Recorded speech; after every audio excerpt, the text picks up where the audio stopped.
अब यहाँ पे समझो कि विद्युत द्विध्रुव के कारण किसी बिंदु पर विद्युत विभव को हम दो तरीके से कैलकुलेट करेंगे। ठीक है, तो इसमें पहला कौन सा हो जाएगा, पहला हमारे पास हो जाएगा अक्षीय स्थिति में, अक्षीय स्थिति, अक्षीय स्थिति। ठीक है, अक्षीय स्थिति, तो ये दूसरा वाला क्या हो जाएगा, निरक्षीय स्थिति, निरक्षीय स्थिति, स्थिति। ठीक है, निरक्षीय स्थिति, या इसको और एक नाम से बोला जाएगा, अक्षीय स्थिति को हम बोलते हैं अनुदैर्घ्य, अनुदैर्घ्य है ना, अनुदैर्घ्य स्थिति, अनुदैर्घ्य स्थिति। तब ये हो जाएगा हमारे पास अनुप्रस्थ, अनुप्रस्थ स्थिति। यहाँ पे हमारे पास ये दो तरीके हो जाएंगे। तो हम यहाँ पे सबसे पहले अक्षीय स्थिति में हम इसके द्विध्रुव के लिए व्यंजक को फाइंड आउट करेंगे, फिर निरक्षीय स्थिति में भी सॉल्व कर लेंगे। हम यहाँ पे फर्स्ट वाले को सॉल्व करते तो हो जाएगा अक्षीय, या इसको बोलते हैं अनुदैर्घ्य, है ना,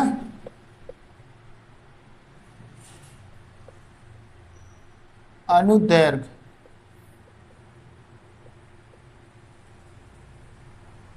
अनुदैर्घ्य स्थिति में अक्षीय एवं अनुदैर्घ्य स्थिति में द्विध्रुव के कारण बिंदु विद्युत विभव, अक्षीय एवं अनुप्रस्थ स्थिति में विद्युत विभव, विद्युत विभव। इसको समझने के लिए सबसे पहले हम डायग्राम समझेंगे, फिर उसको सॉल्व करेंगे। तो यहाँ पे समझो, अच्छा द्विध्रुव तो समझ गए होंगे आप लोग, है ना, द्विध्रुव है हमारे पास। तो सपोज ये हमारे पास एक द्विध्रुव है, इसका नाम दे दिया हमने ए पॉइंट और इसका नाम दे दिया बी। ठीक है, ये पोल्स हो गए हमारे पास। यहाँ पे ये हमारे पास ये माइनस क्यू आवेश से मिलकर बना है और ये हो जाएगा प्लस क्यू आवेश से मिलकर बना है। ठीक है, और अगर मैं बात करूँ इन दोनों के बीच की दूरी की, तो ये हो जाएगी इन दोनों के बीच की दूरी 2a। दैट मीन्स यहाँ से यहाँ तक की दूरी कितनी हो जाएगी a, और यहाँ से, ठीक है, और यहाँ से यहाँ तक की दूरी भी कितनी हो जाएगी हमारे पास a हो जाएगी। तो a और a मिलके 2a हो जाएंगे। और ये जो सेंटर पॉइंट है इसका नाम दे दिया हमने O। ठीक है, O से एज्यूम करते हैं कि O से, बिंदु O से यहाँ से इस तरीके से R दूरी पे, बिंदु O से R दूरी पे, ठीक है, यहाँ से इसकी डिस्टेंस और बढ़ गई, ये हो गया R दूरी पर एक बिंदु क्या है, P है, एक बिंदु P है जिस पर हमको विद्युत विभव की गणना करनी है, जहाँ पे हमको विद्युत विभव, ठीक है, मतलब यहाँ पे हमको V बराबर फाइंड करना है, विद्युत विभव को फाइंड करना है। ठीक है, तो ये जैसे आपने विद्युत क्षेत्र की तीव्रता के लिए निकाला था, सिमिलरली यहाँ पे विभव के लिए निकालना है। ठीक है, यहाँ पे हमको विभव की गणना करना है। अगर मैं यहाँ से डिस्टेंस की बात कर लूँ, तो यहाँ पे जैसे डिस्टेंस हमारी पास, अगर BP और AP अगर मैं डिस्टेंस निकालूँ, तो यहाँ पे अगर मैं दूरी की बात कर लूँ, ठीक है, तो दूरी क्या हो जाएगी हमारे पास, सबसे पहले अगर मैं A से P तक की दूरी निकालूंगा, AP, तो ये कितना हो जाएगा, O से यहाँ तक की दूरी कितनी है R, मतलब ये हो जाएगा हमारे पास OP प्लस OA, है ना, OP प्लस OA।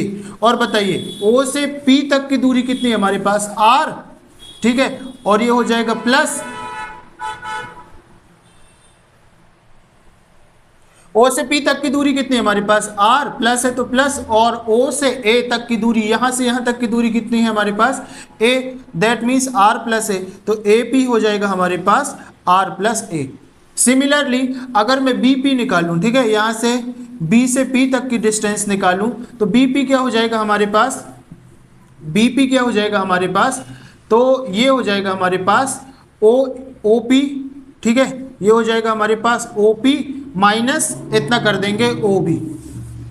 तो O से P तक की डिस्टेंस कितनी है हमारे पास R, ठीक है, माइनस है तो माइनस लगाइए, और O से B तक की डिस्टेंस कितनी है हमारे पास A, तो यहाँ पे P की जो डिस्टेंस आ गई R माइनस A आ गई। ठीक है, तो ये हमारे पास डिस्टेंस निकल आई है। अब इस डिस्टेंस को हमको यूज करना पड़ेगा यहाँ पे। तो यहाँ पे देखिए, इसको लिखना है, अगर इसके स्टेटमेंट को लिखना है तो कैसे लिखेंगे, इसके स्टेटमेंट को। माना ए और बी एक द्विध्रुव है, ठीक है, माना ए बी एक क्या है, द्विध्रुव है, ठीक है, माना ए बी एक द्विध्रुव है जो -q तथा +q आवेश से मिलकर बना है, ठीक है। अब यहां पे आगे लिख लो द्विध्रुव के बीच की दूरी कितनी है, 2a है, बीच की दूरी 2a है तथा मध्य बिंदु है ना, मध्य बिंदु O है, मध्य बिंदु O है, मध्य बिंदु O हो गया ये वाला। बिंदु O से R दूरी पर एक बिंदु P है, आगे लिखो बिंदु O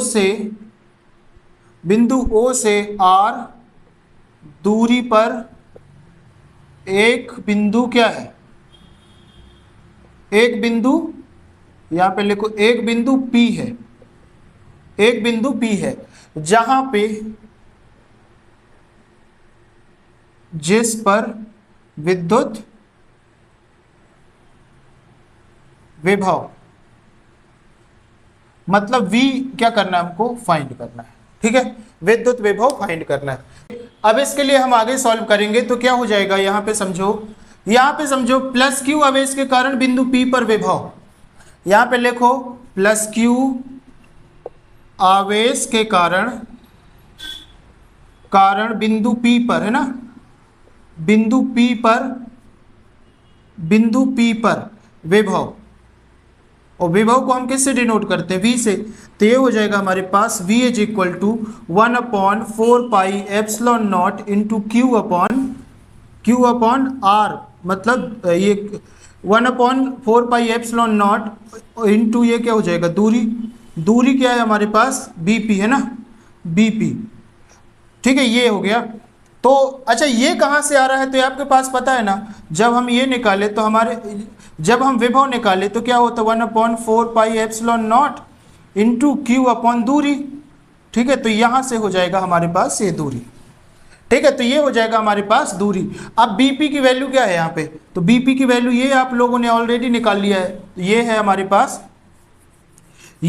पास BP की वैल्यू ये वाली है ना, R माइनस A, तो ये हो जाएगा हमारे पास, आगे जब इसको सॉल्व करेंगे तो ये हो जाएगा 4πε0 into Q upon R minus A, ठीक है, और इसको दे दो इक्वेशन नंबर 1। इसी तरीके से आगे जब हम इसको सॉल्व करेंगे, ये तो +q आवेश के कारण हुआ, अब किसके कारण, -q आवेश के कारण बिंदु P पर विभव। अब यहाँ पे लिखो -q आवेश के कारण बिंदु P पर विभव, बिंदु P पर विभव कितना हो जाएगा भैया, तो ये हो जाएगा V = 1/4πε0 into -q upon R मतलब यहाँ पे दूरी होता है ना, दूरी, और ये दूरी +q आवेश के कारण है, मतलब ये दूरी कितनी हो जाएगी, AP है ना, यहाँ से यहाँ तक की दूरी हो जाएगी हमारे पास। और जब ये दूरी हो जाएगी तो दूरी क्या है हमारे पास, यहाँ से यहाँ तक की AP है, तो मैं डायरेक्ट यहाँ पे AP लिख दे रहा हूँ। और AP की वैल्यू है आपके पास, AP की वैल्यू ये आपने निकाल लिया R + A है ना, तो ये हो जाएगा आपके पास, जब इसको आगे सॉल्व करेंगे तो ये हो जाएगा 1/4πε0 इंटू -q अपॉन ये हो जाएगा R + A का R + A, ठीक है, ये हो जाएगा R + A, तो ये, और इसको दे दो V2, तो ये हो जाएगा हमारे पास V1 V2।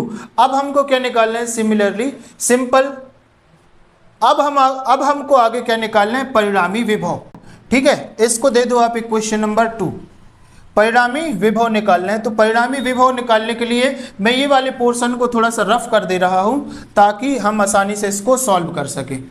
तो ये वाले पोर्शन को मैं यहाँ से रफ कर दे रहा हूँ।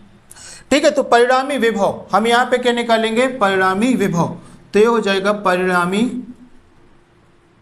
विभव, मतलब हम टोटल विभव बताना चाहते कि टोटल विभव क्या होगा। तो टोटल विभव होता है भैया V is equal to V1 plus V2। V1 V2 की वैल्यू रख दो तो ये क्या हो जाएगा हमारे पास, V is equal to V1 की वैल्यू क्या है, यहाँ पे देखिए, यहाँ पे देखिए, बताइए V1 की value 1/4 pi epsilon not Q upon R minus A।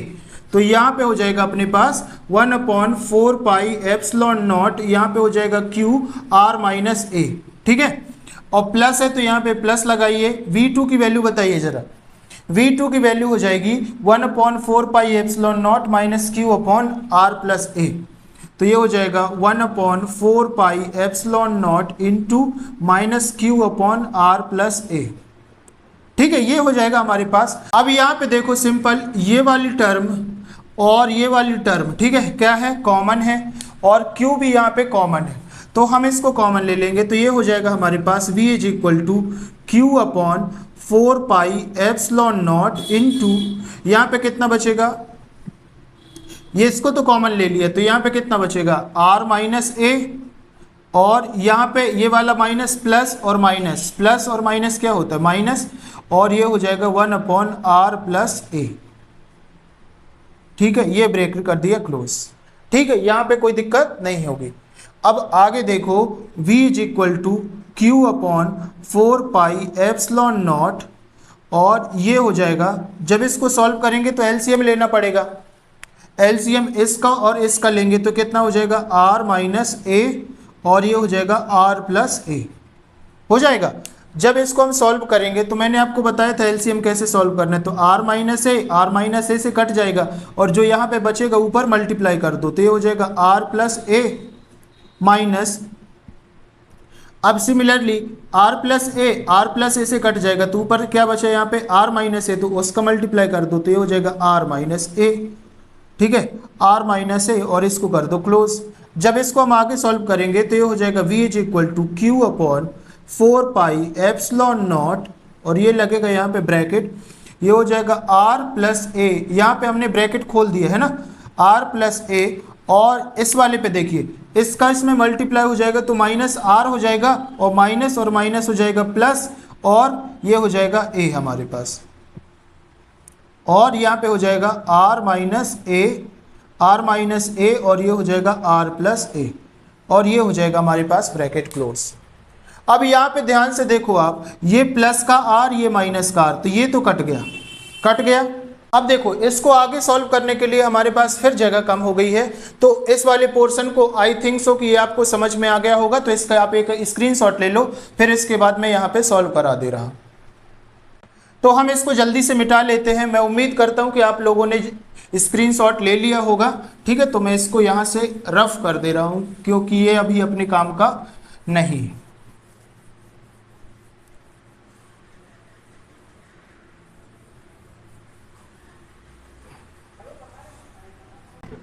ये हो गया। ठीक है, अब यहां से देखिए आप लोग, यहां से देखेंगे आप लोग, तो ये क्या हो जाएगा, V इज इक्वल टू क्या है, Q upon 4 pi epsilon not, Q upon 4 pi epsilon not, bracket था तो ब्रैकेट लगा दिया। अब यहां से कितना बचा, ये वाला A बचा और ये वाला A प्लस A कितना हो गया, 2A हो गया। तो यहाँ पे बचा ऊपर हमारे पास 2A divide by R minus A और R प्लस A, यहाँ पे बचा R माइनस A और यहाँ पे बचा R प्लस A। ठीक है, ब्रैकेट कर दिया क्लोज। चाहो तो देखो, ये Q है हमारे पास, Q का इसमें मल्टीप्लाई हो जाएगा, तो इसको हम लिख देंगे V is equal to 1/4 pi epsilon naught, और ये हो जाएगा हमारे पास 2AQ अपॉन, अच्छा इसका इसमें मल्टीप्लाई हो जाएगा, तो क्या एक आइडेंटिटी आपको पता होगी ना, होता है अगर हमारे पास A प्लस B और A माइनस B होता है, तब हम क्या लिखते हैं, A square minus B square. ठीक है, तो यहाँ पे हो जाएगा क्या, R माइनस A और R प्लस A, मतलब ये हो जाएगा A square minus B square. ठीक है, यहाँ पे बात समझ में आ गई। और बहुत मज़े की बात क्या है, हमारे पास मजे की बात क्या है कि 2AQ, ठीक है, 2AQ क्या होता है हमारे पास, द्विध्रुव अघूर्ण। मतलब हमारे पास यहां से देखोगे आप लोग तो द्विध्रुव अघूर्ण क्या होता है, द्विध्रुव आघूर्ण, आघूर्ण को हम रिप्रेजेंट करते हैं P से, और ये क्या होता है हमारे पास P is equal to 2AQ, 2AQ होता है, ठीक है। तो यहाँ पे हमारे पास 2AQ है, तो 2AQ के प्लेस पे क्या लिख देंगे हम, P, ठीक है। यहाँ पे इसके प्लेस पे क्या लिखेंगे, P। तो यहाँ पे देखिए V इज इक्वल टू 1/4πε0, और ये हो जाएगा हमारे पास P/a का स्क्वायर माइनस, अच्छा यहाँ पे समझ लो, यहाँ पे हमारे पास r का स्क्वायर माइनस a का स्क्वायर हो जाएगा, ठीक है। क्योंकि a की वैल्यू यहाँ पे क्या है, a की वैल्यू यहाँ पे r है ना, तो यहाँ पे हो जाएगा r का स्क्वायर माइनस a का स्क्वायर। तो यहाँ पे भी हो जाएगा हमारे पास r का स्क्वायर माइनस a का स्क्वायर। और यदि हम यहाँ पे कंडीशन लेते हैं, यदि हमारे पास क्या हो, r का जो मान हो बहुत ग्रेटर हो a से, तो मतलब r रिप्रेजेंट क्या करता है हमारे पास, दूरी को, है ना। तो r की दूरी a से बहुत ज़्यादा है, दैट मीन्स a का जो मान हो जाएगा वो 0 के बराबर हो जाएगा, a की वैल्यू 0 हो जाएगी। जब इस a की वैल्यू को 0 में पुट करेंगे तो क्या हो जाएगा हमारे पास, v is equal to 1/4πε0 into P/r minus r का स्क्वायर माइनस इसकी a की वैल्यू तो हो गई 0, है ना, समझ आ रहा है बात को, a की वैल्यू क्या रखना है 0, तो यहाँ से ये वैल्यू आ गई 0, तो ये हो जाएगा 0 का स्क्वायर, 0 का स्क्वायर। दैट मीन्स जब इसको हम सॉल्व करेंगे, इसको हटा के लिखेंगे, तो ये हो जाएगा हमारे पास v is equal to 1/4πε0 into P/r की पावर 2, P/r की पावर 2। बेसिकली यही आपको प्रूफ करना था। तो आफ्टर लॉन्ग स्ट्रगल हमने एक व्यंजक को फाइंड कर लिया है, इसको थोड़ा सही से बना लो।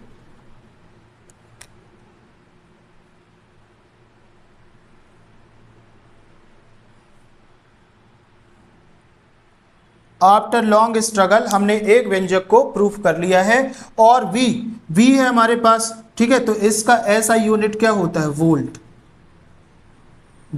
ठीक है। तो ये हो जाएगा v है, v का ऐसा यूनिट क्या होता है, वोल्ट, ठीक है। तो आई होप सो कि ये व्यंजक आपको बहुत अच्छे से समझ में आ गया होगा। फिर भी अगर कहीं लगता है कि कोई डाउट है, चीज़ें समझ पे नहीं आ रही हैं, तो आप मेरे को कमेंट करके पूछ सकते हैं।